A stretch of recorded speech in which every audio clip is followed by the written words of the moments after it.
시청자 여러분 안녕하세요. 방현석이 만난 승부사들 진행을 맡은 소설 범도희 작가 방현석입니다.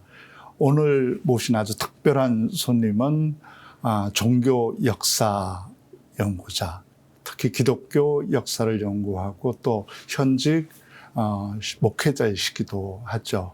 배덕만 원장님 모셨습니다. 네, 안녕하세요. 반갑습니다. 배덕만 원장님은 최근에 정광훈 목사, 네. 우리 사회에 아주 문제적 목사로 떠올라 있죠. 그분을 정면으로 다룬 책, 정광훈 현상의 기원이라는 책을 펴내셨습니다. 우리 원장님은 서울대 종교학과 나오고 또 예일대에서 공부하신 기독교계의 엘리트라고 할 수 있는데 어떻게 편하고 안전한 길을 가지 않고 남들이 건드리기 싫어하는 이런 어려운 문제에 도전하게 됐는지. 연구원 이름이 느헤미야라고 이제 구약 성서에 나오는 인물 이야기 같은데 원장님이 이런 길을 선택하신 것과 또 이 연구원의 이름하고 상관관계가 있으신죠? 예. 사실 부끄러운 일이긴 한데요. 제가 있는 곳이 기독연구원 느헤미야라는 일종의 대한신학교라고 할 수 있습니다. 대한민국에 40개가 넘는 소위 말하는 정규 신학대학교들이 정부에서 인가받은 학교들이 있고 우수한 비인가 신학교들이 있는데 저희들이 이제 15년 전에 기존 신학대학교에서 가르치고 있던 교수들이 한국 교회가 그때도 21세기 넘어오면서 수많은 이제 문제들이 교회 안팎에서 벌어지면서 이제 교회가 사회적 비난의 대상이 되고 또 교회 안에서는 개혁의 요청들이 막 드러날 때 우리 신학자들이 뭘 할 수 있을까 고민을 하다가 결국은 우리가 소위 말하는 이제 목회자들 중심으로 해서 교회가 바뀌긴 참 어렵겠다. 근데 또 목회자들이 또 같이 동조 안 해주면 어려운데 그 변화의 동력을 어디서 가져올까 고민하다가 저희들이 일반 성도들을 깨우는 일을 하면 좋겠다. 그래서 목회자와 평신도의 차이가 뭘까? 했더니 단 하나더라고요. 교회 다 열심히 다니는데 신학대학교 가서 공부를 했느냐 안 했느냐. 다시 말하면 신학이라는 것을 누가 독점했느냐. 뭐 이런 고민을 하면서 저희들이 나눠줄 수 있는 게 신학적 지식밖에 없었으니까 일반 성도들에게 신학 교육을 시켜서 그들이 각성하면 또 그런 것에 또 고민을 동조하는 목사님들이 같이 의기투합이 되면 한국교회에 좀 중요한 변화들이 생기지 않을까 뭐 이런 목적으로 구약 성경에서 그 느헤미야라고 하는 분이 바벨론 포로기를 이제 한 50년 이상 지날 때 나중에 고레스 2세가 이제 바벨론을 점령하고 그다음에 거기 포로로 있던 유대인들을 돌려보내주죠. 그때 이제 느헤미야라는 사람이 페르시아의 고위직에 있었던 일반인인데 그 사람이 유대인들을 데리고 가서 무너진 예루살렘 성벽을 이제 재건하는 일들을 합니다. 그 일을 이제 성직자가 아니라 그런 우리식으로 따지면은 이제 비목회자, 비성직자였던 예레미야가 사람들을 데리고 예루살렘 성전을 이제 성벽을 재건하는 것을 보면서 한국 교회도 평신도들 가운데 리더들을 세우고 또 각성한 일종의 기독교 민중들이 깨어지면 그분들이 무너진 한국 교회를 재건할 수 있지 않을까. 뭐 그런 의도로 일반 사람들한테 신학 교육을 시키자. 이런 목적으로 학교를 세웠고요. 물론 지금은 소수의 이제 목회자 양성 과정도 있고 또 이미 목회자인 분들을 재교육하는 과정도 있습니다만 전체적으로는 저희가 제 꿈이 하나님 나라의 구현과 한국 기독교의 재구성이라고 하는 그 학교의 설립 이념을 갖고 또 일반 성도들에게 신학 교육을 시켜서 그들이 목회자와 평신도들 간의 갭을 좀 줄이고 또 그들이 또 교회 당당한 주체가 돼서 성경적 교회를 세워가는 데 도움이 되자 뭐 이런 이제 목적으로 학교를 세웠습니다. 느헤미야가 이제 평신도 출신이니까 아래로부터 교회의 그 정신을 다시 세우는 운동을 하겠다. 그런 뜻이군요. 네, 그런 뜻입니다. 굉장히 중요한 역할을 하고 계신 것 같습니다. 이번에 정광훈 목사의 문제를 정면으로 다룬 책. 원장님께서 이번에 정광훈 목사의 문제를 정면으로 다룬 책을 펴내셨습니다. 정광훈 현상의 기원이라는 책을 내셨는데요. 네.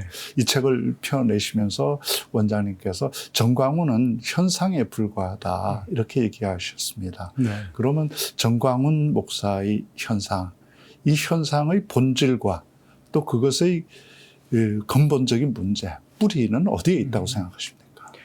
저는 그거를 몇 가지로 저도 아주 궁금했고 도대체 네. 어떻게 하다 이런 현상들이 한국 사회에 주목을 받게 됐을까? 한국에서 아마 가장 유명한 목사가 된 거죠. 네. 네. 그런데 보통 우리가 구구주의라고 하는 이 현상에 사람들이 저한테 묻기도 했고 어떻게 된 거냐. 근데 당신이 교회 역사를 전공했으니까 답을 좀 주면 좋겠다. 뭐 이래서 제가 이제 여러 가지 모임들을 하고 또 세미나도 하고 하면서 저도 이제 오랫동안 그 고민을 해왔던 사람 중에 하나였고, 그래서 저는 이제 그 배후를 좀 역사적 기원을 찾아보고 싶었고요. 기본적으로는 한 3가지 정도로 그냥 축약해서 말씀을 드리면, 신학적인 입장에서는 기독교 안에, 한국 개신교 안에 뿌리 깊게 내려왔던 근본주의라고 하는 그 신학이 정광훈류의 그 구구적 기독교를 만드는데 굉장히 중요한 역할을 했다라는 거고, 역사적으로는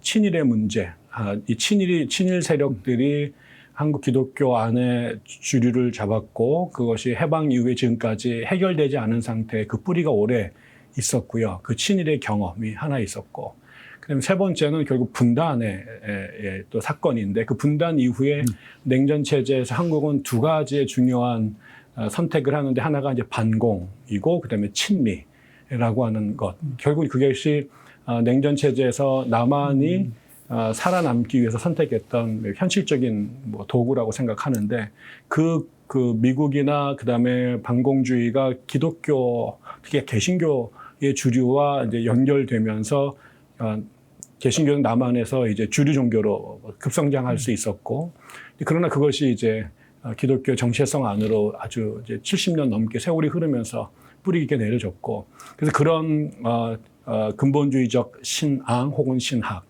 그다음에 친일이라고 하는 역사적 상처, 그다음에 분단 이후에 이런 반공과 친미라고 하는 이런 것들이 한국 개신교 안에 뿌리 깊게 내려지면서, 저는 그 토양에서 생겨난 부작용, 그게 다 극으로 갈 이유는 없었는데요. 그게 최근에 이제 그 박근혜 대통령 탄핵 이후로 한국의 그 보수 세력들이 점점 코너로 계속 몰리게 되고, 심지어는 이제 윤석열 대통령이 이제 탄핵이 되면서 정권을 잃어버리게 되는 그 극단적 상황이 이제 그런 토양에 접붙여지면서 나타난 극단적인 현상이었다라고 본 것입니다. 네.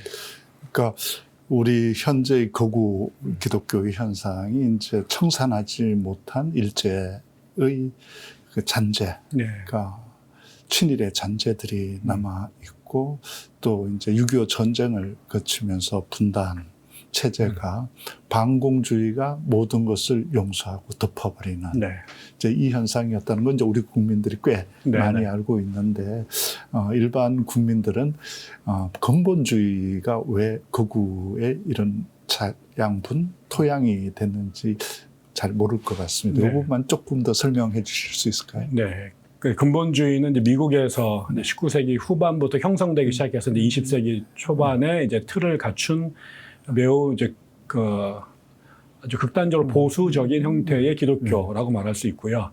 그 근본주의가 갖고 있는 2가지의 특징이 있는데, 하나는 성경에 대한 성경을 절대시하는 입장입니다. 그래서 이제 성경에 대한 일체 문제 제기를 한다거나 새로운 해석을 제공하지 않고, 전통적으로 내려왔던 성경에 대한 그 절대적인 존중, 성경에 대한 전통적인 해석 방법, 거기에 근거한 교리를 절대 건드리면 안 된다라고 생각하는 것이고, 그러다 보니까 이제 일체 새로운 학문이나 또 사상의 발전으로 성경을 새롭게 볼 수 있게 되는 눈들이 생겼는데, 그 일체를 거부하는 것이죠. 그러다 보니까 일종의 예전의 구한말의 위정 척사파화가 그 유교 경전을 읽어내는 것 같은 느낌이 있는 거고, 또 하나가 이제 종말론입니다. 종말론인데, 이거는 곧 예수가 와서 세상을 바꿀 텐데, 그러면서 이제 그러면서 그 새로운 세상이 올 텐데, 그런 그 종말론이 갖고 있는 근본주의의 특징은 미래가 점점 악화된다라는 거예요. 사람의 힘으로 세상을 바꿀 수 없고 예수가 재림해서 신정정치를 필 때만 세상이 바뀐다고 그래서 일체 사회개혁운동이나 역사를 바꾸려고 하는 진보적 개혁운동을 다 부정적으로 바라보는 입장인 거죠. 요런 입장이 우리나라의 일제나 그다음에 군정이나 독재 체제에 세상을 바라보는 눈들을 받고 그래서 특히 근본주의자들의 밑에 깔려 있는 것은 자신들이 생각했던 또 유지해왔던 기독교가 중심이 됐던 그 미국 혹은 우리나라의 그런 그 교회가 이런 그 정권이 바뀌고 새로운 이념들이 들어오면서 기독교적 가치나 기독교적 제도나 기독교적 헤저머니가 위기를 흔들리면서 자신들이 세상에서 주변으로 밀려난다. 그래서 불안과 그다음에 공포 그다음에 그런 자신들을 만드는 세력들에 대한 적대적인 반감, 심지어는 폭력적 저항 이런 것들이 근본주의로부터 솟아나게 된 거죠. 제가 한번 읽었던 책 중에 굉장히 그 인상적인 일화가 하나 있었어요. 우리 네. 기독교 도입 초기에 네. 그 황해도에 있던 이제 기독교 신자들이 이제 서양에서 선교사들이 이렇게 세례를 주기로 했는데 네. 돌아가서 안 오니까 세례를 받으려고 이제 서울까지 걸어서 네네. 이렇게 오는데 먼 길을 걸어서 이제 서울에 있는 교회에 오니까 이제 서양 목사님이 당신은 어떻게 믿냐? 그러니까 세례를 받으려면 그 믿음과 이런 걸 확인할 수 있어야 되는데 그랬더니 네네. 당신을 믿을 수 있는 근거가 뭐 있냐? 그랬더니 이 두루마기를 확 벗었는데 뒤에 십자가를 나무로 지고 이렇게 네네. 왔다고 그 성경에 네. 십자가를 지고 나를 따라 네네. 와라 고 네네. 했던 말을 네네. 지켜서 그렇게 이제 말 그대로 성경 구절 그대로 따랐던 그것이 어떻게 보면 이제 근본주의 네네. 그대로 따르는 네네. 그게 어떻게 보면 굉장히 순정하고 아름다운 태도였는데 그게 지금 이제 현대에 와서 굉장히 곡해된 형태로 그렇죠. 나타난 게 바로 근본주의다. 네네. 뭐 쉽게 얘기하면 바로 맹목적으로 있는 그대로 그리고 하나님의 뜻을 따르기만 해야 되는 그리고 우리 사람 인간 하나님 만든 인간의 자율성, 주체성 그들의 노력은 별로 이제 중시하지 않는 부인하는 이제 그런 데서 발생했다는 거죠. 그렇죠. 네. 그 정도 맥락에서 우리가 그 신앙의 순수성을 가질 때 너무 아름다운 신앙인데, 네. 문제는 이제 성경이 쓰여졌던 2000년 전의 상황 속에서 이제 문제 제기에 대한 답들을 이제 성경이 주신 건데, 그때 전혀 다루지 않았던 쟁점들이 이제 오늘날 우리 안에 생긴 거죠.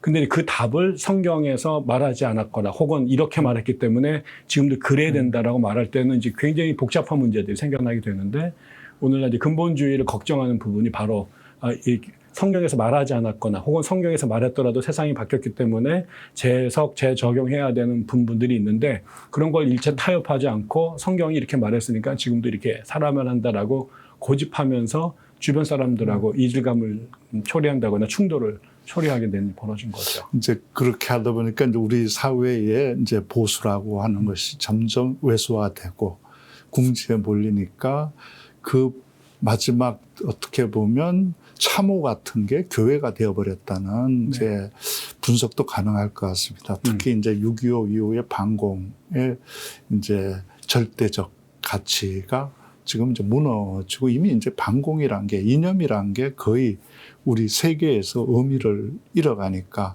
그걸 가지고는 이제 이 사회를 지배하는데 이념적 도구가 안 되니까 이제 새로운 길을 찾아 그 약화된 힘을 교회에서 근본주의에서 찾으려고 하는 거 아닌가. 우익의 지금 현상이 그런 거 아닌가 싶은데 제가 좀 굉장히 이해가 안 가는 건 전 세계적으로 우익은 일반적으로 자국 이익 최우선주의란 말이에요. 그리고 자민족 자국과 최고주의.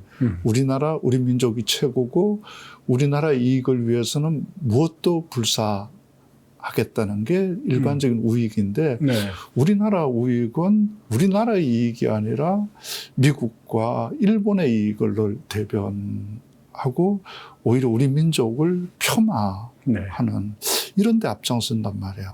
특히 지난 이제 이재명 대통령과 트럼프 대통령이 정상회담을 할 때 국익이 걸린 굉장히 중요한 회담인데 우리 우익의 일부들이 미국까지 쫓아가서 미국의 이익을 위해서는 무슨 짓도 수슴치 않는 그 미국 우익하고 손잡고 정상회담에서 우리 국익에 치명적인 손상을 줄 수 있는 언행들을 했단 말이죠. 네.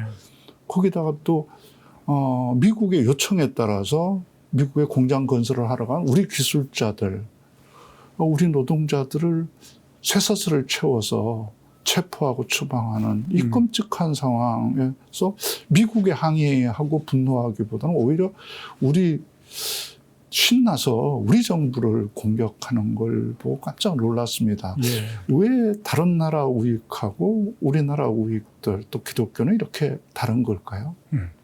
그건 매우 중요한 질문이라고 생각하고요. 저는 한국 기독교를 이해하는 핵심적 키워드 중에 하나라고 생각합니다.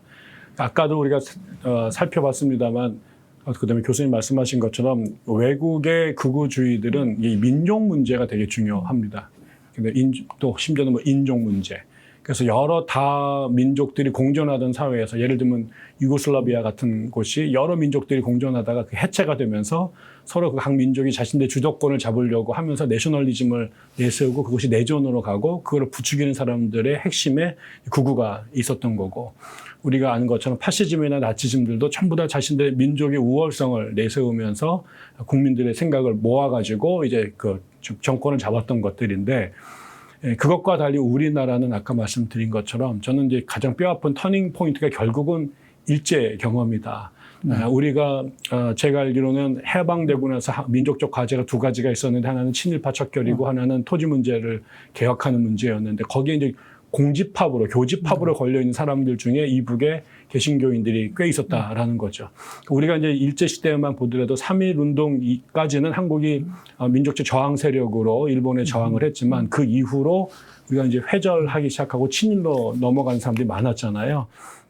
그러면서 45년까지 뭐 뒤에 가면 38년도에 전체적으로 신차 참배를 교회가 했을 뿐만 아니라 태평양 전쟁이 벌어지고 난 다음에는 일본의 전쟁을 지원하는 일에 교단적 차원에서 헌금을 낸다든가 심지어는 그 공군 비행기를 사가지고 헌납한다든가 이러면서 그다음에 뭐 징병 사람들을 데려가는데 이제 선동적 연설을 하거나 글을 쓴다거나 이런 일들을 사실은 했었거든요. 그래서 해방이 됐을 때 이 친일을 경험했던 사람들이 교권을 장악하고 있었고 그런데 이 문제가 해결이 안 된 상태로 그대로 그 지도부가 해방 이후에 남한 기독교를 장악하게 됐고 그러면서 그때 말씀하신 것처럼 이 친일 경험이 있었던 사람들이 다시 헤저모니를 장악하고 있는데 가장 결정적이었던 게 분단이었고 반공이었고 미국이었거든요.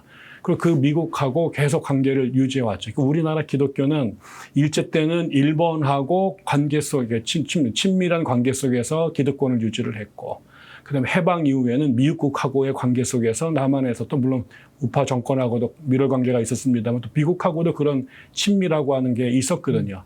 그런 맥락에서 남한의 기독교의 밑에서부터 흐르는 것들이 민족이라고 하는 것보다 어쩌면 신앙 혹은 교회 안에서 한반도 안에서의 생존 이런 것들이 신앙적 순수성보다 더 중요해진 거죠. 생존을 위해서 파트너가 바뀔 때마다 계속 그분들과 우호 관계를 맺어왔던 것.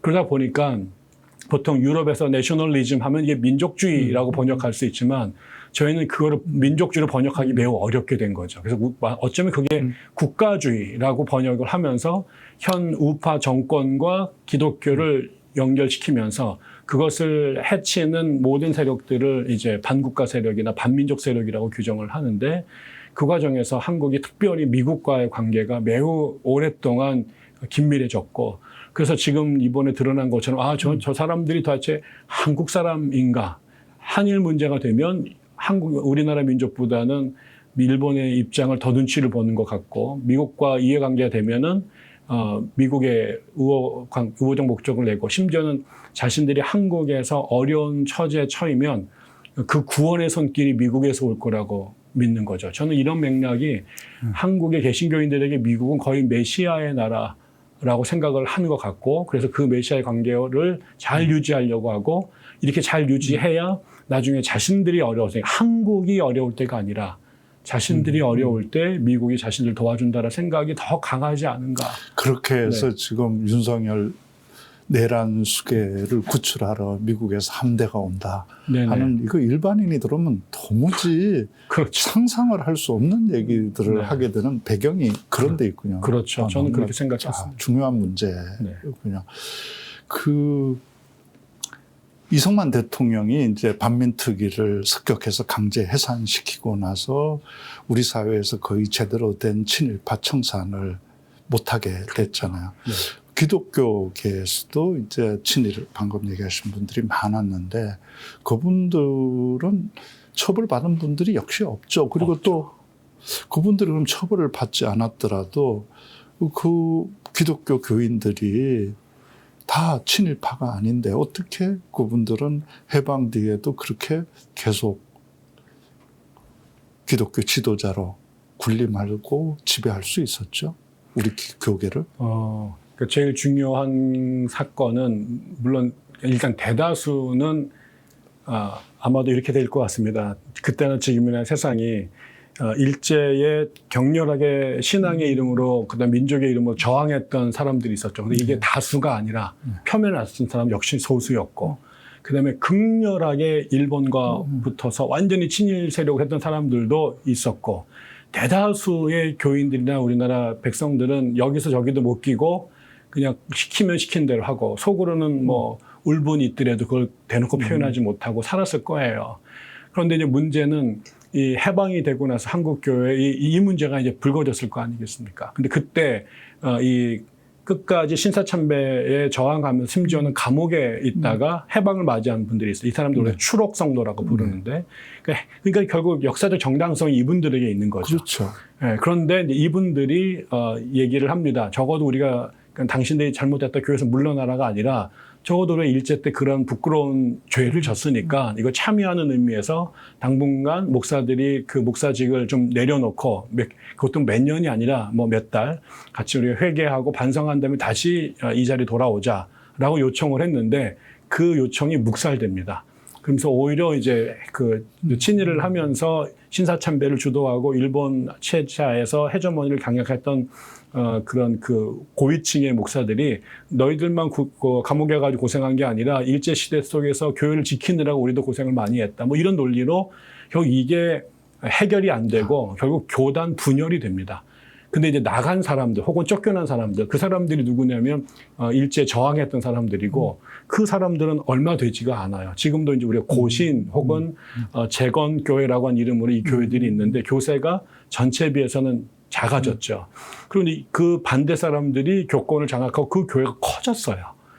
그러니까 이제 결국 여기서 아무리 뭐라고 그래도 이분들이 만약에 한 번이라도 반성하고 내가 우리 조상이나 혹은 내가 연약해서 그랬다. 그러니까 우리가 용서해달라. 그리고 다시 우리가 같이 상생과 공생의 자리를 찾자라고 하는 것이 한 번이라도 있었으면 문제 해결됐을 텐데 지금까지 대부분의 사람들이 침묵을 일관을 하고 그러니까 또 그 가운데 있었던 사람들도 적극적으로 자기가 신사참배 반대하거나 항일운동을 했던 것도 아니기 때문에 뭐 그런 데서 내가 나서가지고 이래라 저래라 할 입장은 또 못 됐던 것 같아요. 그래서 결과적으로는 친일을 했던 분들이 대부분 그대로 한국교회를 접수해서 해방 이후에 교권을 장악해 오면서 이 문제가 해결이 안 되고 그 원죄처럼 그게 한국 사람들의 의식 속에 남아서 그 다음 행보에도 여전히 비슷한 상황에서 비슷한 결정들을 하게끔 만들었다라는 생각을 하는 겁니다.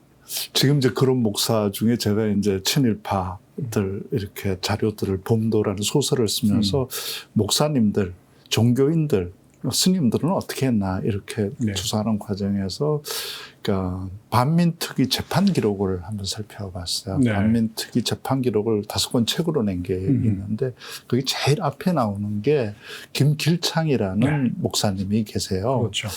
이 목사님은 이제 조선예수교 장로회의 총부회장이었고 이제 부산 기독교의 이제 제1인자였단 말이에요. 이분은 이제 직접 자기들 목사님들이 이끌고 부회장으로서 평양에 가서 신사에 참배도 하고 일본에 가서 일본 신사에도 직접 참배하고 오고 신사 참배를 거부하는 하나님의 그 뜻을 지키려고 했던 목사들을 오히려 밀고 하고 탄압 설립했다는 이 제목으로 체포돼서 재판에 기소되거든요. 그런데 이제 이승만 대통령이 반민특위를 습격해서 간부들을 다 잡아 가두고 폭행하고 그 사람을 비롯한 반민특위에 체포된 사람들, 조사 대상이 된 사람들 수리를 몽땅 다 빼앗아가서 없애버렸다. 그 기록이 지금 안 남아있는, 재판 기록이 거의 일부만 지금 남아있단 말이에요.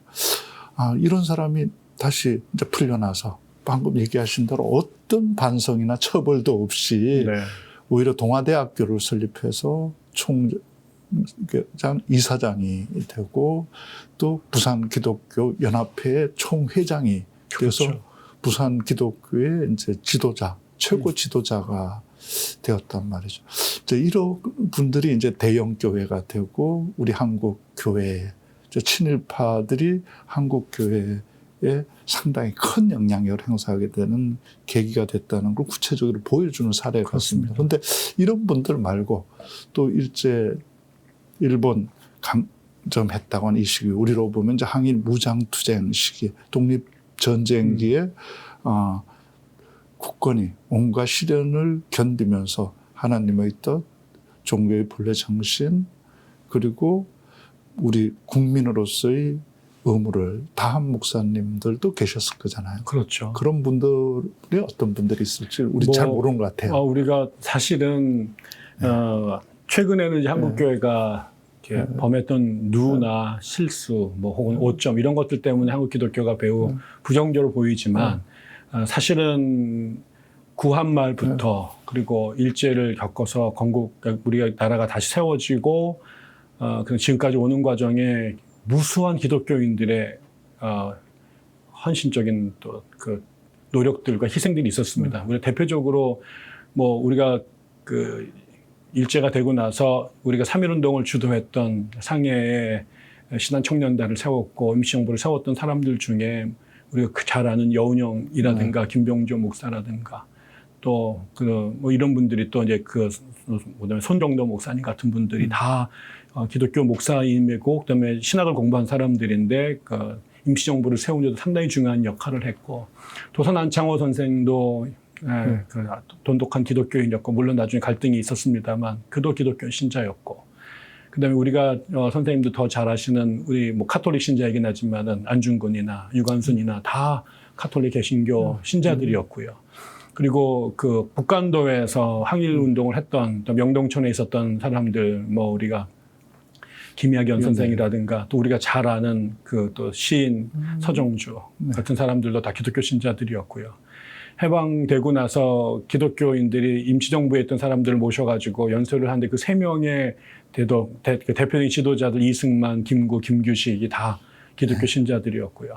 그 다음에 해방되고 나서 4.19를 거칠 때, 그 다음에 또 유신의 독재에 저항했던 함석헌, 문익환, 안병무 또 이런 분들 다 개신교, 그다음 박형규 이런 분들이 다 우리가 독재에 싸웠던 분들이고 광주에서 문제가 터졌을 때도 광주 기독교 신자들이 또 우리나라에 왔던 또 해외 선교사님들이 광주 민주항쟁에 동의하고 그 사건들을 외국에 알리고 이런 일들을 사실은 무수하게 해왔죠. 그래서 한편으로는 우익 쪽에서 또 그냥 친일 역사를 그냥 반복한 사람도 있었지만 때마다 뒤틀린 세상에 대해서 신앙의 이름으로 성경의 이름으로 예수를 따르는 방식으로 저항하고 또 목숨을 희생했던 무수한 사람들의 계보가 한국 역사 속에서도 나와 있습니다.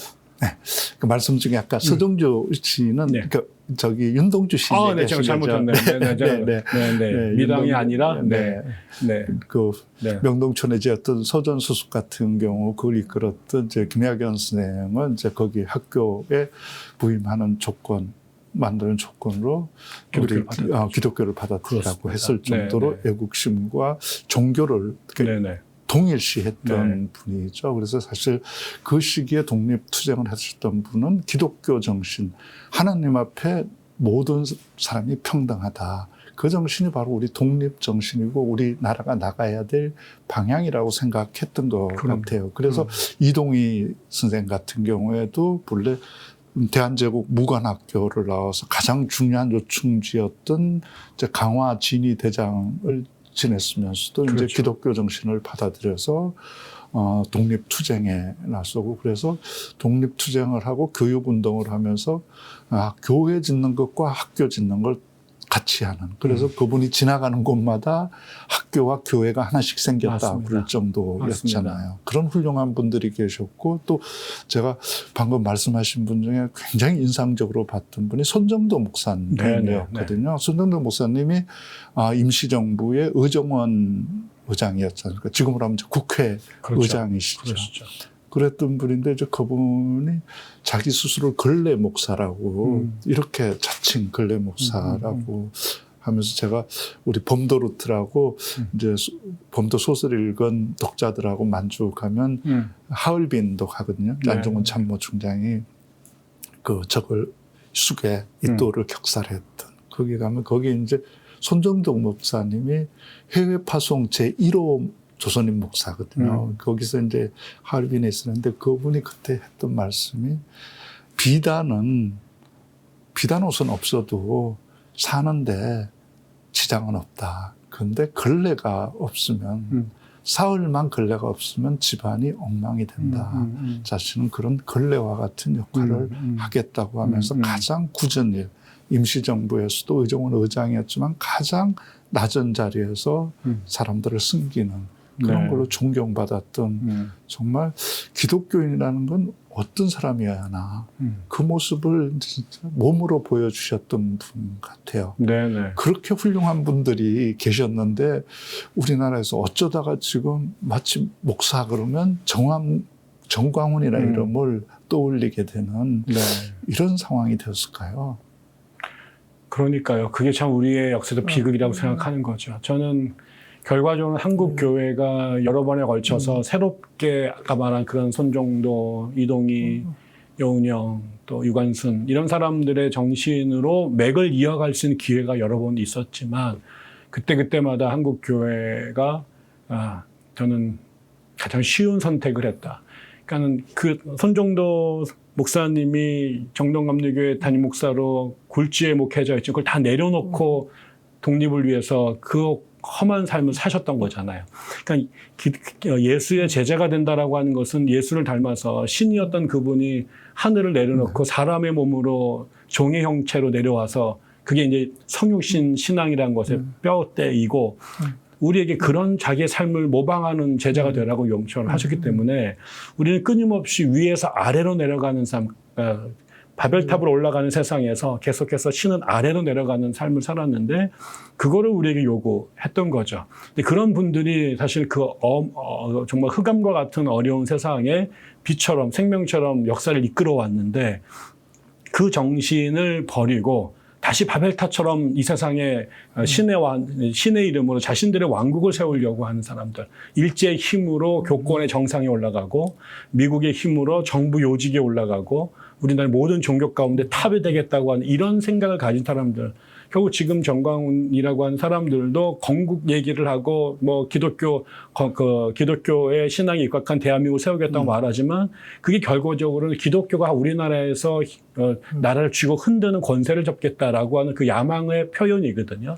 결국 그것이 결국은 신앙의 본질을 따라가는 것에 정반대로 가는 사람들이 세상에 있는 정치에 힘을 가진 사람들과 결탁해서 그런 운동들을 만들어냈다. 결국 자신은 누구는 그를 시대 예언자라고 말하지만 그가 걸어간 행보는 예수가 걸어갔던 길하고 정반대의 길을 예수의 이름으로 사칭해서 걸어가고 있어서 저는 한국 교회가 그 중요한 순간에 예수의 길 대신 그야말로 예수가 가장 경계했던 길을 선택했던 그 역사적 경험이 제가 이 책에서 썼던 것도 그렇지만 그런 경험이 결국은 정광훈이라고 사람을 괴물을 낳았다라고 보는 거죠.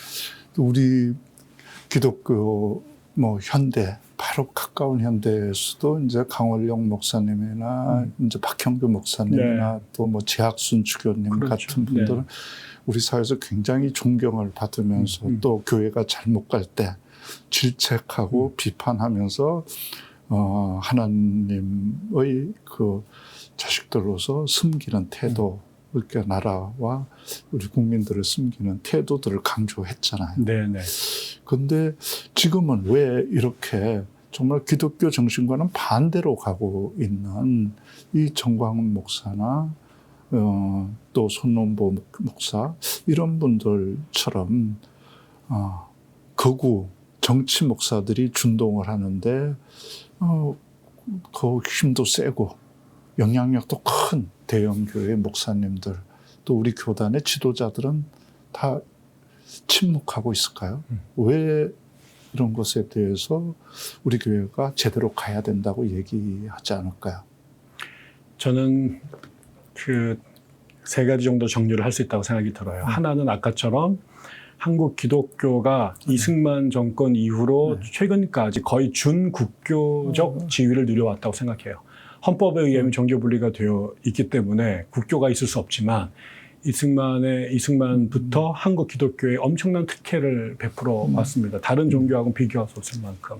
우리가 아는 것처럼 기독교 인구가 5%도 안 되는 나라의 성탄절을 국가 공휴일로 1940년대에 제정을 한다든가, 그다음에 군대, 병원, 그다음에 군대 그리고 경찰서, 그다음에 교도소 이런 데서 이제 선교 활동할 수 있도록 허용을 한다든가, 이런 특혜, 그다음에 유신 시절에 저녁에 통금이 있어가지고 그다음에 몇 사람만 모여도 다 잡혀가던 시절에 여의도에서 수백만 명이 모여서 집회를 할 수 있도록 허용을 해주고, 거기에 국가가 야간 금지를, 통행 금지를 해제한다든가, 공영버스를 특별로 배설한다든가, 심지어 육군 군악대가 가가지고 찬송과 반주를 한다든가, 이런 일을 하면서 사실 엄청난 지원을 했고, 또 그런 것에 대한 그 대응으로 한국 기독교는 그 이승만, 박정희 전두환으로 이어지는 그 독재 기간 동안 그 정권을 맹목적으로 이제 무조건 지지하고 찬양하는 일들을 해왔거든요. 그런 경험이 50년, 60년이 왔는데 김대중 대통령 이후로 그런 관계가 끊어지기 시작을 하게 되면서 그 상실감들, 이것을 이제 아쉬워하는 사람들, 혹은 이거를 계속 유지하려고 하는 사람들이 있는 거죠. 그게 결과적으로 한국교회 주류이죠. 대형교회를 중심으로 한. 그분들은 그 시절을 우리는 독재 시절이고 극복해야 될 역사의 적폐라고 생각하지만, 많은 분들은 그 시절을 기독교의 황금기라고 생각합니다. 그 황금기가 지금 무너지고 있다라고 하는 생각에 한국의 기독교의 주류를 이루는 분들이 그게 극우냐 극좌냐를 떠나서 종교적인 차원에서 누렸던 특혜를 계속해서 유지하고 싶어하는 사람들이 한국의 주류를 형성하고 있다. 두 번째로는, 그러면서 한국은 기독교가 뭐냐라고 할 때 우리가 보통 생각하는 기독교가 칼빈주의를 따르느냐, 웨슬리안 알미니주의를 따르느냐, 이런 것보다 아까 말씀드린 친일의 경험, 반공, 그다음에 친미, 친자본주의, 이러한 것들이 한국 기독교에 더 우선적이고 중요한 이슈가 돼 버린 거죠. 그런 것에 대하여 이제 계속 이것도 지금 새로운 정권들이 그런 걸 무시하려고 한다고 생각할 때 그걸 붙잡는 거고, 그러면서 결국 정광훈으로 대표되는 이런 사람들이 한기총이라고 하는 걸 통해서 오랫동안 다 친분 관계를 형성해 왔던 거죠.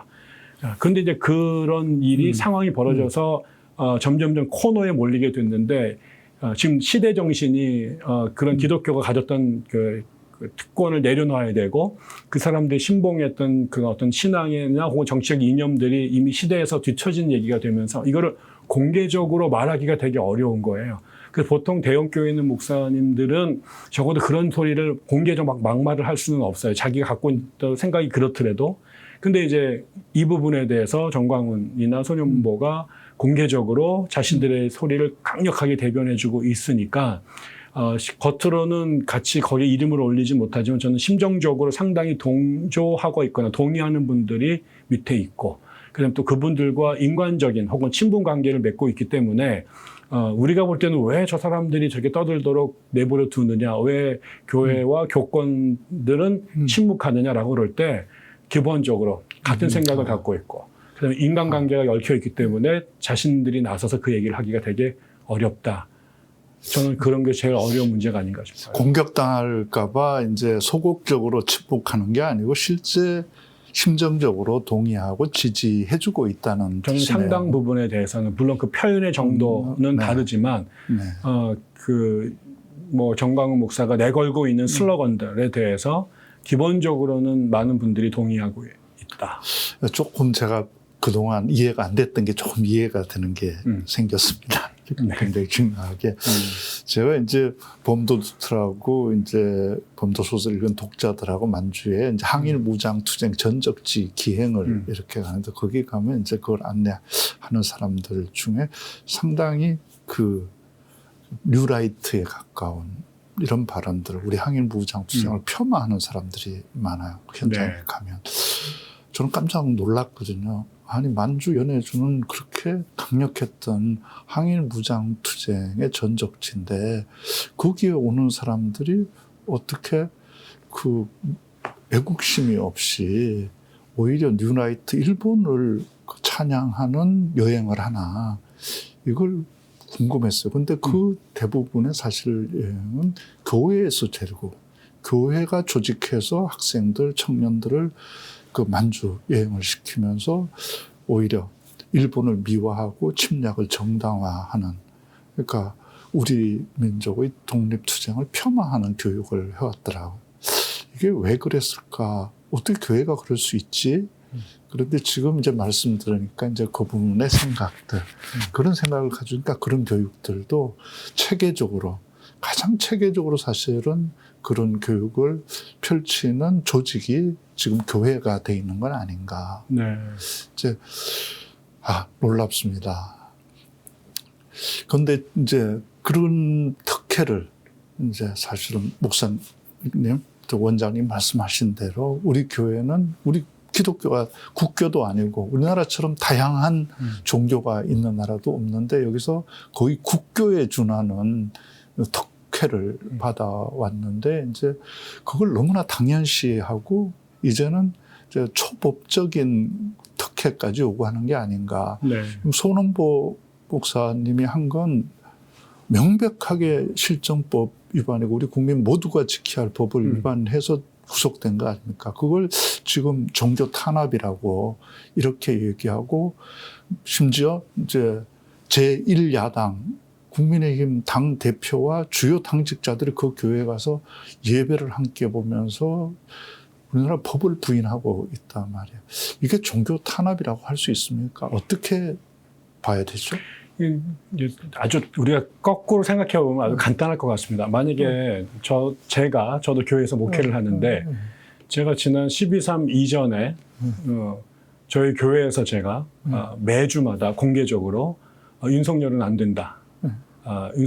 윤석열이 정권을 잡게 되면 3년 안에 우리는 전부 다 북한한테 식량을 배급받는 사회가 될 거고 우리는 적그리스도의 세상이 될 거다. 그래서 윤석열을 타도해야 된다. 이런 설교를 제가 매주마다 공개적으로 했다고 치면, 그래서 그 선거철이 앞에 들어오는데 제가 만약 그런 행동을 계속 했을 때, 그래서 윤석열 정부 시절에 검찰이 저를 공직선거법 위반으로 서초동에서 그런 설교를 네가 매주마다 했고, 그 유튜브를 통해서 그런 얘기를 했다. 그래서 제가 잡아갔다면 지금 지금 종교 탄압의 프레임으로 반대하고 있는 저분들이 저놈 저기 빨갱이 같은 놈이 저런 소리 하다가 감옥에 가는 거는 정의를 구현한 거고 저 법을 어겼다고 그렇게 얘기했을 거예요. 그때도 배 목사님이 자기 신앙에 의해서 설교한 거를 정부가 종교를 건드렸기 때문에 배동만 목사 구명운동을 그분들이 해줄까요? 저는 그렇게 생각하지 않습니다. 그리고 아까 말씀드린 것처럼 이게 종교 문제가 아니라 제가 예배를 드리는 예배 드리는 거 기독교를 정부가 종교 자유를 인정하지 않고 종교 자체를 싫어하기 때문에 종교 예배를 못 드리게끔 저를 감옥에 집어넣으면 그건 당연히 종교 탄압이 되겠습니다만 지금은 우리가 법으로 정해서 선거 기간 동안에 특정 정당의 후보를 비방하거나 지도하는 일을 공개적으로 하면 안 된다라는 법이 있고 그 법을 어겨서 감옥에 가는 것인데 그것에 대하여 종교 탄압이라고 그런다. 그럼 제가 지나가다가 교통법을 위반해가지고 제가 벌금을 받거나 아니면은 인사사고를 내가지고 감옥에 가거나 제가 성도들을 추행해가지고 누가 나를 성추행범으로 고발했을 때 내가 감옥에 갈 때 그것도 목사를 건드렸으니까 종교 탄압이다라고 할 거냐. 이런 맥락을 보면 그 말이 얼마나 앞뒤가 안 맞는 얘기인지 알 수 있고 그거는 손원보 목사가 실정법을 어겨서 법의 처분을 받는 것이지 그거는 종교 탄압하고는 아무런 상관이 없다는 걸 아마 그분들 빼놓고는 그야말로 삼척 동자도 다 아는 상식적인 수준이라고 생각합니다. 굉장히 명쾌하게 설명을 목사님이 해주셨습니다. 그러니까 그 사람들은 이제 기독교인으로서 일을 하다가 처벌을 받는 게 아니고 극우 정치인으로서 위법 행위를 한 사람인데 직업이 목사였을 뿐이었던 거라는 것이죠. 네네. 그러니까 마치 교통법규를 위반하고 음주운전했는데 그 처벌을 할 때 그걸 종교 탄압이라고 얘기할 수 없는 것과 같다. 그렇죠. 뭐 이런 말씀을 주셨습니다. 이렇게 이제 강력한 어떻게 보면 우리 사회 특권을 주장하고 또 목소리를 내고 있고 우리 사회를 왜곡시키는 극우의 기지가 일부 교회가 되고 있는데 네. 이렇게 어느 시대보다도 어떻게 보면 기독교, 우리 교회 목사님들이 그 사회의 주목을 받고 있는데 오히려 또 교회에서는 정작 신도들은 줄어들고 영향력은 떨어지고 있다. 이런 분석들이 나오고 있더라고요. 현재 실제 교회 상황은 어떻습니까? 한국 개신교는 적어도 1960년대 중반부터 90년대 초반까지 계속해서 상승을 했습니다. 해방 이후 대체적으로 한 5% 정도, 전 국민 대비 5% 정도가 기독교 신자였는데, 그게 이제 그 이후로 90년대 초반까지 거의 뭐 15%에서 20% 정확하게 모르겠습니다만, 거기까지 이제 오게 되고, 지금도 한 850만 정도의 신자들이 있다고 얘기를 해요. 그런데 이제 그 숫자들이 조금 이제 우리가 가만히 들여다보면 그 850만 정도 되는 숫자들 중에 200만 정도가 우리가 보통 그 이단이라고 말하는 그 분파주의라고 말하는 신천지나 아니면 하나님의 교회나 뭐 몰몬이나 이런 교회들도 다 거기 들어간 숫자이거든요. 우리가 보통 정통이라고 말하지 않는 부류도 200만 정도의 숫자가 있고, 그러니까 이단이 굉장히 많이 는 거죠. 주류를 일탈한 사람들이 그동안에 그 지난 한 20년 동안 제일 큰 성장은 정통교회 바깥에 있는 이단 교회들이 성장했다. 그러니까 이게 성장했다는 얘기는 결국 저는 주류에 실망한 사람들, 주류가 만족시키지 못하는 사람들이 점점 많아졌고 그들의 선택지가 타종교 아니면 이단이다라고 하는 건 굉장히 심각한 현상이라고 보는 거고요. 두 번째로는 교회 안에서도 그 숫자 중에 거의 150만 정도 된 사람이 소위 가나안 성도라고 그래서 거꾸로 하면 이게 안 나가라는 뜻이잖아요. 그러니까 교회 안 나가. 기독교적 정체성을 갖고 있지만 소속 교회가 없는 그런 사람들이 100만에서 150만 정도 된답니다. 그런데 이 숫자가 한 300만 정도가 실제로 800만에서 교회랑 상관없는 숫자이고요. 그 500만이라는 숫자가 더 어려운 거는 한국에 있는 모든 통계지들 가운데 가장 신뢰받지 못하는 게 개신교 교세 통계표거든요. 실제로 교회 등록된 숫자하고 실제로 교회를 다니는 사람들 간의 숫자가 차이가 꽤 큽니다. 그게 이제 보통 대부분은 1.5배나 2배 정도 차이가 나는데, 그럼 이게 이제 500만에서 최소한 100만에서 150만 정도는 거품인 거고요. 그럼 한 350만 정도 숫자가 되는 거죠. 근데 이제 이 숫자의 구조가 50대 이상의 사람들이 이 500만 남아있는 뭐 400만, 500만 되는 숫자의 거의 3분의 2가 50대 이상의 사람들이고, 그 다음에 그게 20대 밑으로 내려가면 한 자리 숫자의 사람들입니다. 그리고 우리 전국에서 전 세계에서 아이를 제일 안 낳는 나라이기 때문에 이 다음 세대로 이어질 확률도 낮고, 지금 그 다음에 한국의 그 비기독교인들한테 당신들이 혹시라도 종교를 갖게 되면 어느 종교를 선택하겠느냐를 할 때 부동의 1위가 불교고, 그게 한 뭐 거의 17%, 15% 정도 되고요. 그 다음에 10% 조금 안 되게가 가톨릭이고, 개신교는 5%, 6% 정도밖에 안 됩니다. 결국 이제 대사회적 평판이 제일 낮은 것이기 때문에 밖에서 개신교를 개정할 확률이 매우 낮고, 있는 사람은 계속 탈출하고 있고, 아이들은 태어나지 않고, 젊은이들은 빠져나가고, 어르신들만 있는 교회가 되니, 이 상태로 계속 가게 되면, 저는 요즘에 와서 그냥 농담 반 진담 반, 사실 1919년 때 동학이나 대종교가 개신교보다 신자가 많았던 세월이 있었는데, 특히 동학 같은 경우는 뭐 5배 이상 교세가 많았거든요. 근데 지금은 동학교도들 거의 보기 어려울 정도로 존재하지만 주목받지 못하는 종교에 바로 다음 타자가 개신교가 될 확률이 되게 높다. 이게 이제 한국식 이런 현상을 바라보는 개신교 목사들의 우려하는 거죠. 그거를 지금 정광훈 현상이 더 이런 트렌드를 더 가속화시킬 거다. 젊은이들이나 지성적 사유를 하는 사람들이 이 종교하고 점점 거리를 두게 될 확률이 높기 때문에 개신교의 미래는 상당히 부정적이다라는 게 대부분의 그러니까 거구 정치 목사들이 이렇게 주목받고 활약하는 맹활약이 실제 기독교 교세의 위축으로 나타나고 거기에 있다고 부정적 영향을 미친다고 다들 그렇게 판단하고 있죠. 그런 데는 이제 교회가 존경을 좀 받기 어려워진 이제 이유들이 좀 있을 것 같습니다. 가령 뭐 세선 문제, 교회 목사님이나 이런 분들은 좀 우리 일반인들하고는 적어도 다른 네. 그런 도덕적 그 수준을 좀 보여주기를 바라는데 교회를 이렇게 세습하고 이렇게 물려주고 그걸 사고 팔고 이렇게 한다는 걸 일반인들은 잘 받아들이기 어려운 것 같습니다. 네. 그러니까 저는 그러니까 예술을 하니까 문학을 네. 하니까 근데 드라마나 이런 영화를 많이 봅니다. 이제 비질란테라고 하는 이 드라마 영화를 보면 거기에 그 가장 그 비질란테가 사적 복수를 하는 자경단 같은 네. 거거든요. 거기 드라마에서 응징의 대상, 처단의 대상으로 삼는 게 목사님이에요. 그것도 이제 사이비 2단 목사가 아닌 정식 교단의 영향력이 큰 목사님을 응징 처단하거든요. 이게 다크 히어로 이제 네. 드라마인데 그걸 보면 이게 굉장히 크게 많이 보고 또 히트를 했는데 그리고 예전 같으면 목사님을 상대로 저렇게 중요한 이러면 독자들이 관객들이 거부감을 굉장히 강하게 가져야 되는데 안 가진단 말이에요. 그걸 그냥 자연스럽게 보고 당연하던 듯이 받아들이는 건 좀 문제가 아닌가 이런 생각이 들었거든요. 네네.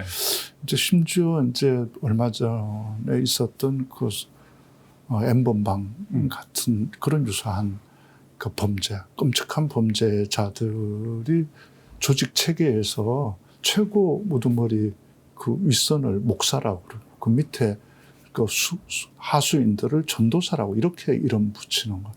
이걸 보면 좀 굉장히 교회가 충격을 받고 저기 사회적 이런 문제 제기를 하고 이런 걸 아니라고 해야 될 것 같은데 오히려 그럴 때는 또 조용하고 회개를 하든 비판을 하든 그걸 공개한 거에 대해서 일체 없는 거 이게 당연한 것처럼 여기게 되는 이 현상이 우리 교회 위기를 얘기하고 있는 건 아닐까 싶은데 네네. 우리 교회가 신뢰를 회복하기 위해서는 어떤 노력들이 필요하다고 생각하시는지요? 한국 교회가 왜 이렇게 됐을까?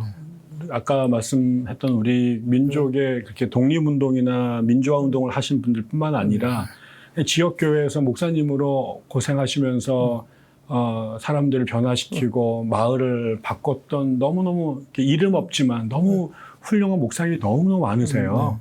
저도 제가 다녔던 교회도 저도 그런 걸 보면서 이 교회가 너무 좋고 아름다워서 평생 여기서 살고 싶어서 목사가 됐거든요.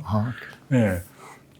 그런데 그리고 이제 그때 우리가 늘 들었던 것은 하나님을 이 세상에서 믿는 길, 따라가는 길은 좁은 길이고 세상 사람들이 갖고 있는 높은 곳으로 가고 중심으로 가고 많이 가지려고 하는 것들에 반대로 가는 게 예수의 길이고 그래서 목회자의 길은 가난한 길이고 고난의 길이고 낮아지는 길이고 우리가 늘 선한 사마리아인으로 강도 만난 자들의 이웃이 되어야 되고 교회가 존재하는 이유가 그런 것이고 그렇게 배웠어요. 그래서 신학교에 가면 절대로 돈 문제에 휘말리면 안 된다. 그다음에 성 문제에 죄지면 안 된다. 세상의 권세에 탐하면 안 된다. 이런 얘기 정말 귀에 못이 받도록 배웠어요. 그런데 이제 언젠가부터인가 한국 교회가 특별히 해방 이후에 한국이 전 해방 전에 우리에게 줬던 미국 교회 영향과 해방 이후에 미국 교회가 준 영향이 구별돼야 된다고 생각이 드는데 특별히 해방 이후에 우리가 일방적으로 미국으로부터 경제적, 정치적, 군사적 지원을 받으면서 미국에서 넘어온 실시간으로 미국 기독교 영향을 받았는데 그 전에 우리 안에 흐르던 이런 어쩌면 성경의 본질에 해당되는 전통과 아주 다른 흐름들이 우리나라에 들어오고 그게 기독교를 장악을 하게 됩니다. 저는 세 가지가 있다고 보는데 하나는 성령 운동이고요. 그래서 이제 영적 체험을 강조하는 우리는 사실 그것도 중요했지만 성경의 본질을 이해하고 제자도의 삶을 살려고 하는 게 되게 강했는데 이 60년대부터 성령 운동이라고 하는 것이 부흥회나 기도원 운동을 중심으로 들어오면서 영적 신비 체험을 하는 거에 집중하기 시작합니다. 이게 결과적으로 기독교인들에게 열정을 심어주고 헌신하게끔 만들었지만 철저한 동시에 반지성주의를 양산하기도 해요. 두 번째가 번영신학이라고 합니다. 이 한국이 민주주의 체제와 더불어서 자본주의 체제로 넘어가게 되고 새마을운동 이후에 경제개발을 하게 되면서 사실은 잘 먹고 잘 살자라고 하는 잘 살아보세요라고 하는 이 슬로건과 교회가 똑같이 하나님께 예수를 믿고 축복을 받았을 때 증거가 뭐냐. 예전에는 천당 가는 거였는데 여기서 경제적으로 번영하고 병을 낫는 것도 그 증거라고 강조하기 시작해요. 그래서 우리가 prosperity theology라고 해서 이제 예수 믿고 경제적으로 육신적으로 번영하는 것, 잘 먹고 잘 사는 것도 이게 신앙의 중요한 덕목으로 들어오게 됩니다. 그게 이제 우리 자본주의 체제와 아주 연착륙을 하게 되고 그다음에 세 번째가 교회 성장이라는 거죠. 그래서 전에는 복음을 전하는 것이 어려웠어요, 우리나라에. 그런데 이제 교회가 막 성장을 하면서 경제가 성장하면과 더불어 교회들이 숫자가 늘어나기 시작하는데 이제 그때부터는 이 모든 것들이 교회의 양적 인원과 재정과 교회 건물을 짓는 것으로 이제 그게 결국 목회 성공, 교회 부흥의 증거로 되는 거죠. 전에는 예수 믿고 훌륭한 신앙인이 되는 게 목적이었다면 그래서 어떤 유명한 목사님은 지난 수십 년 동안 한국 교회가 교파를 초월해서 목사의 메시지가 세 가지로 축약이 되는데 모이자, 돈 내자, 집 짓자. 이게 한국 교회 슬로건이었다는 거예요. 그러다 보니까 성령 체험에 집중하게 되고 번영신학을 추구하면서 교회 성장을 추구하게 되면서 이게 사실은 원래 가난하고 좁은 길을 걸어간다라는 것하고는 정반대가 한국 교회의 이제 슬로건이 돼버린 거죠. 그러면서 또 하나 다른 측면에서는 보통 종교에서 종교의 기능이 사회에서 예언자적 기능과 제사장적 기능이 있는데 제사장적 기능은 사회를 위로하고 그다음에 질서를 유지하는 측면에 강조된다면 예언자 측면은 그거에 불의를 지적하고 저항하는 측면이었는데 한국에는 끊임없이 예언자들이 있었어요. 지금도 있죠. 그런데 한국은 예언자적 기능보다 일제와 반공사회를 거치면서 제사장적 기능에 훨씬 더 몰인을 했어요. 그 결과 교회는 커졌어요. 대신 기독교인의 수준은 이렇게 내려간 거죠. 우리가 추구해야 될 목적이 성경에서 말하는 예사의 진정한 제자도가 아니라 이 땅에서 성공한 사람들을 만들어내는 것으로 기독교적 버전으로 만들어내기 시작하면서 누구보다 친자본주의화되고 친미화되고 그다음에 이런 그러니까 독재 체제에 대해서 저항하거나 이런 의식은 없어지게 된 거죠. 그러다 보니까 점점 제사장적 기능을 하는 목사들은 많아졌지만 예언자적 목소리는 한국교회에서 사라지게 되고 이런 것들이 한국교회를 한 50년 이상 지배하면서 결국 광화문에서 모인 사람들, 이런 사람들, 그 뒤에 있는 사람들이 다 이런 생각을 공유하는 사람들이 모이게 된 거죠. 그렇기 때문에 결국은 해법은 뭐겠느냐. 여기과 선을 긋는 거죠. 그게 늘 대각선이니 종교개혁인이라고 하는 게 늘 교회가 이렇게 대세가 됐을 때 누군가가 브레이크를 걸기 시작한 겁니다. 이거 우리가 그냥 취해가지고 막 달려왔는데 오다 보니까 길을 엉뚱한 데로 가가지고 천국으로 안 가고 우리가 천국으로 포장된 지옥으로 가고 있었어. 우리가 그만 가야 돼. 그리고 원래 다시 힘들지만 빠꾸 해서 옛날에 그자 돌아가야 돼. 그게 리폼이었고요.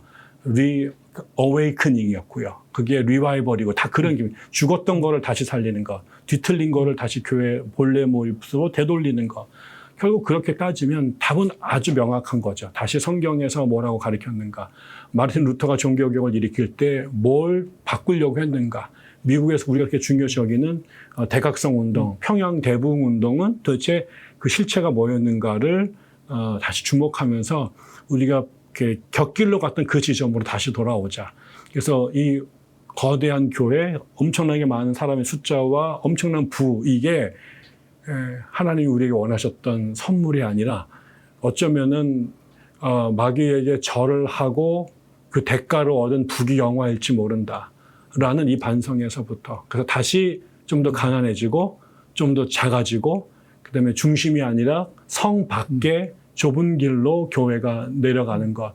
이것을 하는 사람들이 먼저 누군가가 시작을 해야 될 것이고 또 계속 그 메시지를 외치면서 좀 더 많은 사람들이 이쪽으로 방향을 전환하도록 만드는 게 지금 한국교회가 해야 될 제일 급한 일이고 대신 욕을 많이 먹겠죠. 언제나 주류에 대해서 반기를 들면 이단이다, 비주류다, 광신자다, 너만 잘났느냐 뭐 이렇게 얘기를 하겠지만 그게 예수가 가셨던 길이고 바울이 갔던 길이고 수도사가 됐던 사람들의 길이고 또 선교사 했던 사람들의 길이라고 생각하고요. 저는 그래서 그런 목회자들, 성도들이 좀 더 많이 세워지는 것, 그런 사람들이 이 거대한 도성에서 탈출하는 것, 그게 한국교회가 살 길이고 지금 우리가 해야 될 일이라고 생각합니다. 우리 원장님 말씀 들으니까 참 기독교도 80년 동안 안 변했다 이런 생각이 듭니다. 아까 얘기했던 대표적인 이제 친일파 목사였던 김길창 목사가 반민특위 조사받는 과정에서 그 재판 기록을 보면 이렇게 나오거든요. 왜 신사 참배를 목사가 하느냐, 그죠? 그 유일신인데 일본 신을 그 경배하고 했느냐 그럴 때 교회를 지키기 위해서 어쩔 수 없었다. 아니 하나님의 뜻을 저버리고 교회를 지킨다는 게 이게 이런 모순이 대체 어딨나. 그런데 이제 지금도 그게 그대로 유지되고 있는 교회를 지키고 하나님의 뜻은 허릿해진 이제 이 문제를 극복하기 위해서는 이제 좁은 길이지만 힘든 길이지만 낮은 곳에서 그러니까 하나님과 우리 인간들을 숨기는 그 길로 가야 한다고 얘기하셨는데 이제 그 굉장히 중요한 말씀하셨는데 이제 그게 사실은 어떻게 보면 개신교를 바라보는 부정적인 국민들의 시선 같은데 모이자 돈 내자 집 짓자 그게 교회 하면 가지게 되는 많은 국민들의 선입견이 된 것 같아요. 그 반대로 갔던 목사님들도 없지는 않았던 것 같습니다. 높은 뜻 숭의교회를 하셨던 김동호 목사님 같은 경우에는 이제 신도들이 늘어나서 예배볼 장소가 없으니까 건축을 해서 더 많은 신도를 모으자가 아니라 교회를 나눠서 높은 뜻 높은 뜻 은혜교회, 높은 뜻 정의교회 이렇게 다른 부목사님들한테 교회 나눠서 쪼개주고 그걸 뭐 거느리는 것도 아니고 동등하게 이렇게 하는 모범들은 좀 감동적인 데가 있었거든요. 그리고 뭐 대형 교회 목사님 중에서도 뭐 하영조 목사님 같은 경우에는 어쨌든 말씀은 뭐 7년 동안 대형 교회 다니신 분들 나가서 작은 교척교회 가서 섬겨라. 오지 말고 뭐 이런 말씀을 하시는 분들도 계셨단 말이야. 그러니까 그러니까 목사님들 또 이런 태도를 가진 분들이 앞으로 우리 기독교, 우리나라에서 좀 더 힘을 얻어갈 수 있을까요? 아니면 오히려 정광훈 같은 이런 그러니까 우리 거구의 정치 목사들이 더 힘을 키워가게 될까요? 어느 쪽이 더 앞으로 그 설득력을 얻고 또 교회에서 중심이 되어갈 걸로 보십니까? 뭐 제가 이제 점쟁이가 아니기 때문에 정확히는 모르겠습니다만 역사를 반추해서 보면 사실 이런 사이클이 계속 반복되어서 왔습니다. 세월이 지나면 사실상 그 사막에 있던 사람들이 도시로 가서 점점점 큰 교회를 짓고 더 많은 사람들이 모이면 황제와 친해지고 그러면 그 권력을 유지하기 위해서 자식에게 권력을 세습하고 그러면서 자신들은 성적으로 타락해서 수많은 사생아들을 낳고 이런 일들이 결국은 겉으로는 또 십자군을 조직해서 더 많은 영토들을 기독교의 영토로 갖겠다고 하면서 예수님은 칼로 선자는 칼로 망했는데 그 예수의 십자가를 전쟁 도구의 상징으로 세워서 하는 일들이 사실은 계속해서 있었거든요. 저는 아주 안타까운 일이지만 저는 한국에 그런 사람들은 계속 있을 거라고 생각이 들어요. 그게 이제 육신의 인간의 어떤 본능에 가까운 그 길을 따라가면 저는 계속 그게 그럴 거다. 그리고 한국 교회도 그런 사람들이 오랫동안 있었다. 그런데 동시에 또 기독교 역사의 놀라운 반전은 그것에 저항하는 사람들도 한 번도 끊인 적이 없었다. 그래서 여기는 사람들이 다 모여 있고 여기는 아주 조금 사람들이었지만 역사의 균형추는 그렇게 맞춰졌다라는 거죠. 그래서 예수도 몇 사람 안 모였지만 로마가 3년도 못 견디고 예수를 죽였어야만 했을 정도로 저는 그래서 이런 분들은 뭐 농도는 작지만 그런 부류의 기독교인들은 한국의 기독교가 존재하는 한 계속 있을 거다. 도시를 중심으로 엘리트들이 돈 많은 사람들이 또 친정부적인 사람들이 모여서 자신들의 체제를 정당화하기 위한 도구로 계속해서 교회에 결집할 거다. 그러나 그분들을 불편하게 하는 그분들이 그곳에 있지만 눈의 이물질처럼 그분들이 계속 다리 뻗고 푹 못 차게끔 만드는 그들을 부끄럽게 만드는 혹은 계속 긴장하게 만드는 이 사람들. 그래서 여전히 세상이 만약에 이렇게만 된다면 기독교는 없어질 거라고 얘기를 하지만 그런 부작용 혹은 아쉬움, 한계에도 불구하고 기독교는 여전히 한국 사회에서 의미 있는 역할을 하고 있다라고 박수를 보낼 수 있는 사람들도 저는 계속해서 존재할 거라고 믿어요. 저는 그 사람들이 조금 더 사회에 주목받는 그래서 교회 안에 인간의 모든 사람들이 의인이 아니라 다 유한한 사람들이라 다 살다 보면 이렇게 그냥 현실에 앉으면 살 수밖에 없는데 기독교는 대부분 마찬가지라고 생각을 하고 그러나 그거를 역류하는 그래서 보통 사람들은 상상도 못하는 그 길을 가는 또 다른 훌륭하신 분들이 교회 안에도 계속 있을 거다라고 저는 믿는 거죠. 그래서 저는 지금은 이쪽이 너무 부각돼서 한국 개신교가 다 그런 것처럼 보이지만 저는 이 균형추가 맞아지는 시간이 곧 돌아올 거고 또는 한국의 그 역사와 한국의 국민들이 저는 그동안 이 모든 파고들 넘어가면서 한국 사회를 진보시켜 왔던 그분들이 어디에다 박수를 보낼 건지를 저는 그 역사의 심판관으로 잘 안다고 생각이 들어요. 그래서 그분들에게 인정받을 수 있는 종교인들, 기독교 신자들, 또 목사들도 나올 거다. 믿습니다.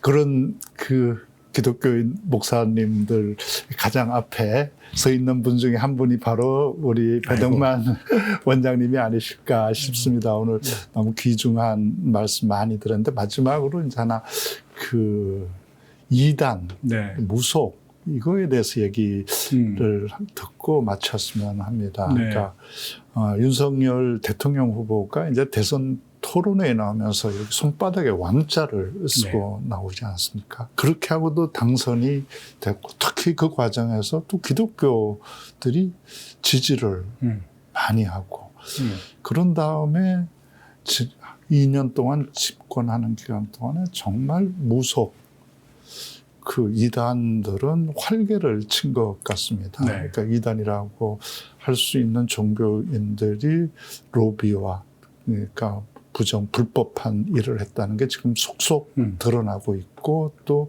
무속은 중요한 사건들이 터질 때마다 무속인들의 이름이 빠지지 않고 등장했지 않습니까?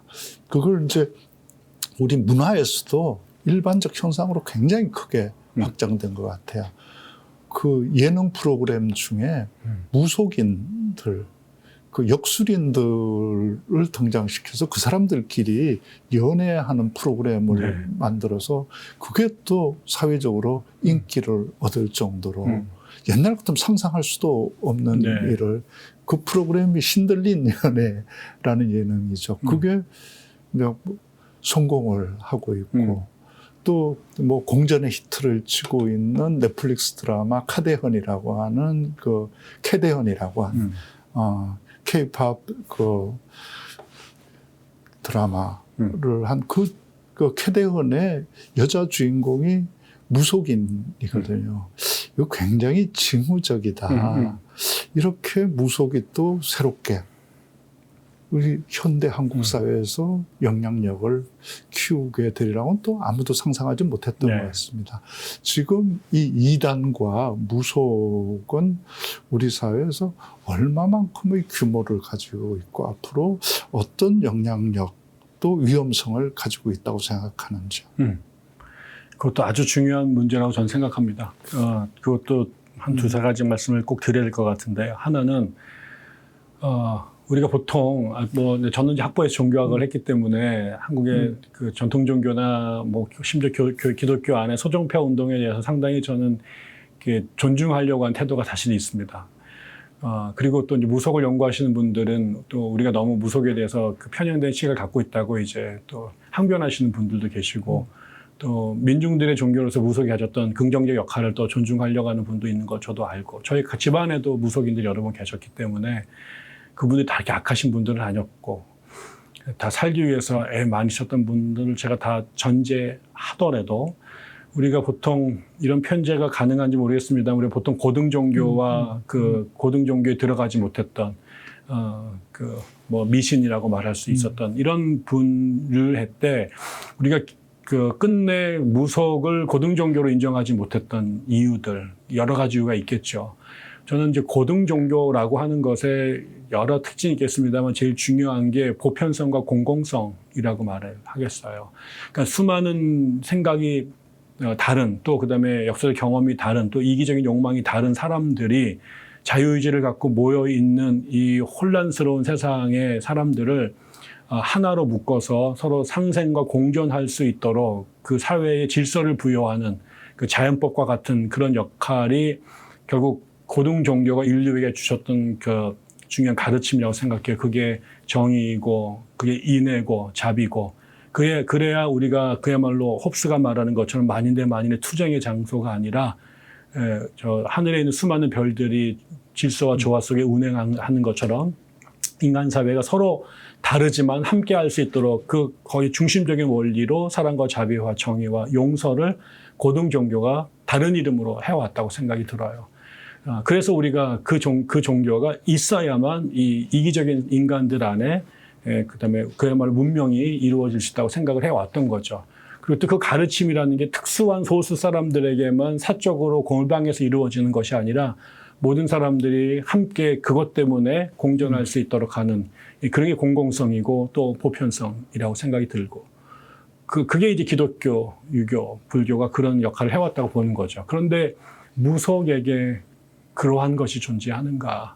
무속의 가르침이 결국 이 시대에 이 수많은 사람들의 상생과 공존을 위한 엄격한 도덕과 그다음에 규율을 가르치고 있는가라는 거죠. 그런 면에서 저는 무속의 가르침이 그런 면이 아주 없다라고 말할 수는 없지만 역사 속의 경험의 무속이라는 것은 자기를 찾아오는 그 신자들의 개인적 욕망을 신의 힘으로 그 이루어주는데 일차적 목표가 있었고 그것도 합리적인 방법이 아니라 초월적 방법으로 뭐 굿이나 점이나 그런 걸 통해서 해왔던 거잖아요.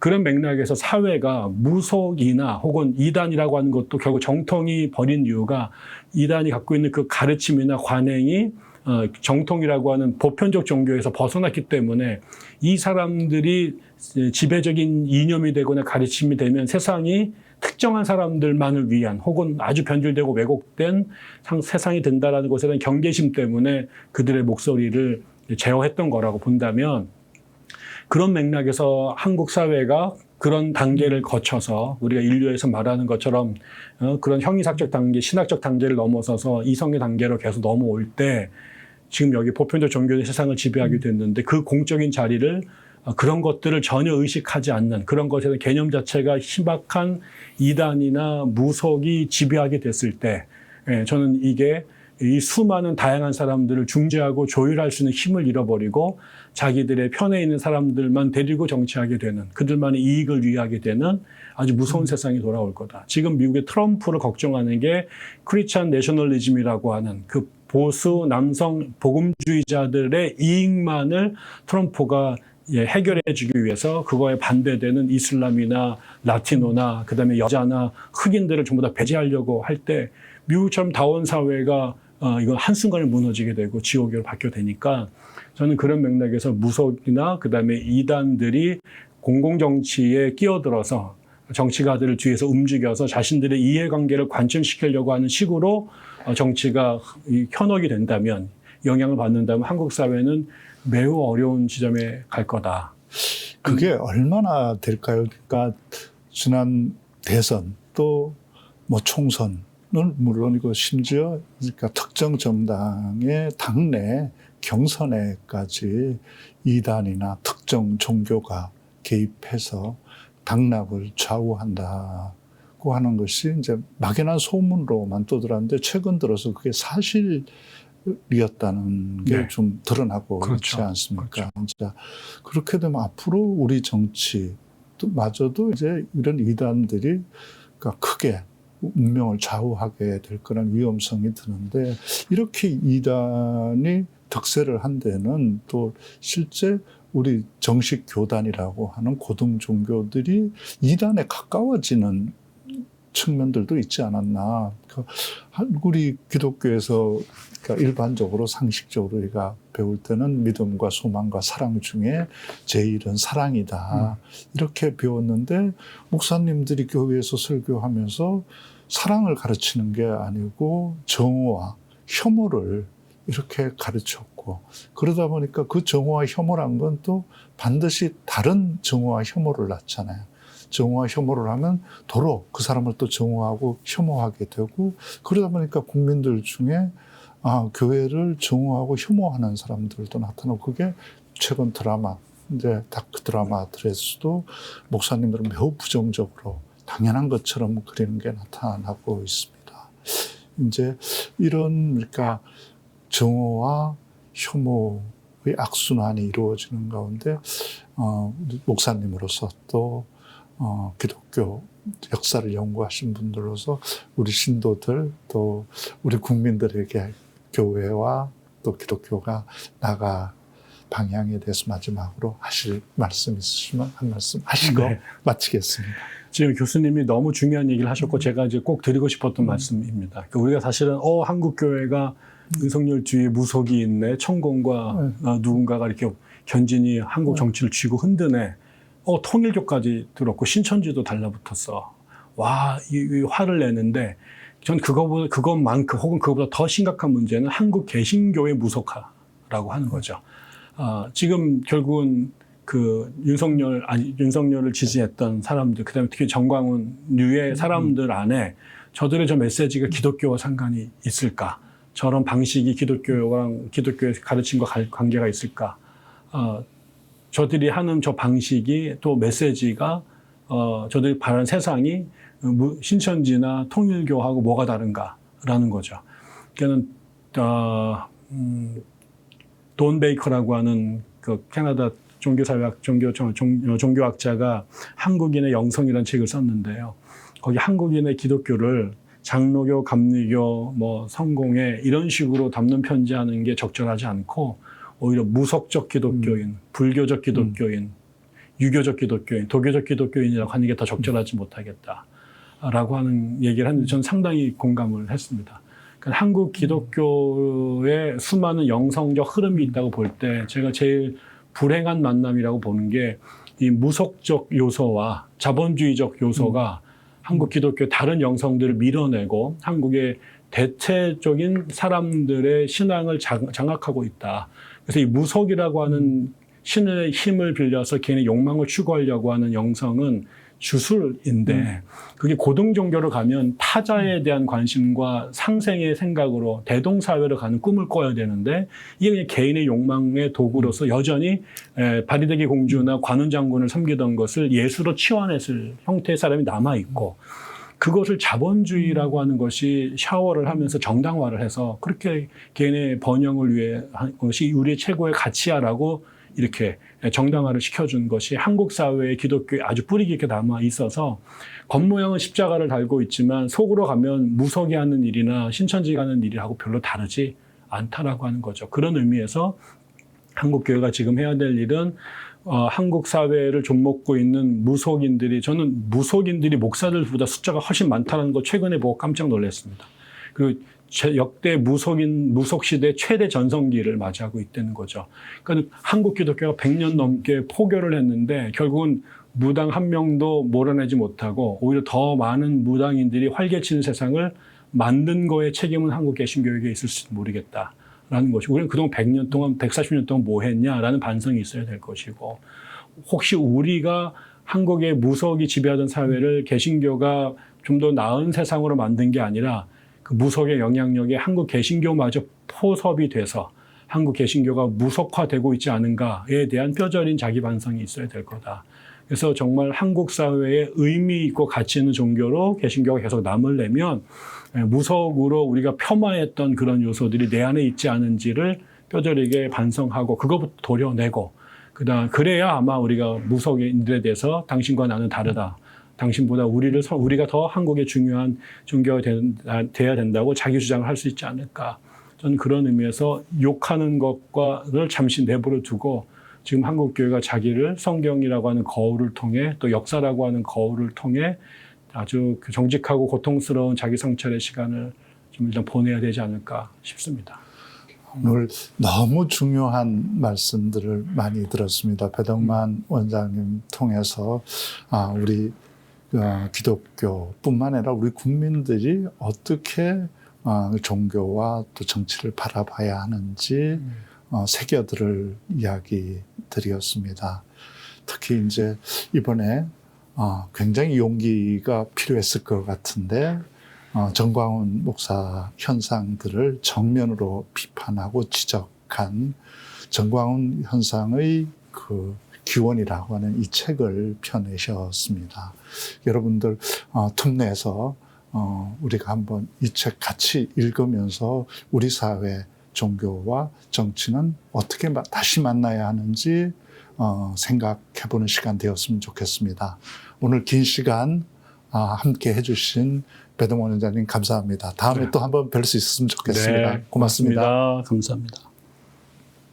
와, 옷이 좋습니다. 네, 대표님 명절이니까요. 야, 스픽스몰에서 이번 추석 명절 준비한 모양입니다. 네, 대표님 이번 명절 스픽스몰 애청자 여러분들을 위해서 다양한 제품들 많이 준비했습니다.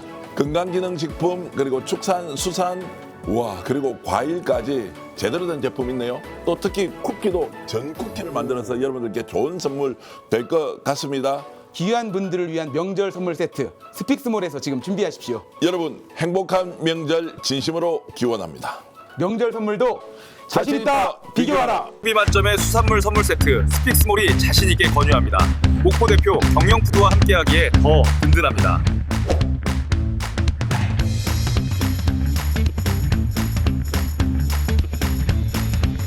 값싸고 품질 좋은 공동구매 제품은 물론 이번 명절 선물 세트도 스픽스몰에서 구매해 주십시오. 저희에게 큰 힘이 됩니다. 자신 있다 비교하라 스픽스몰. 종류는 많지만 100% 확신이 없을 때는 바로 스픽스몰 건강기능식품이 정답입니다.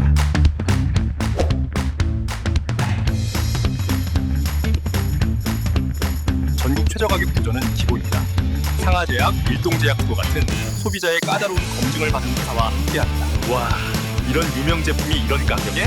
그것도 안성맞춤 명절 선물 세트라니 역시 스픽스몰입니다.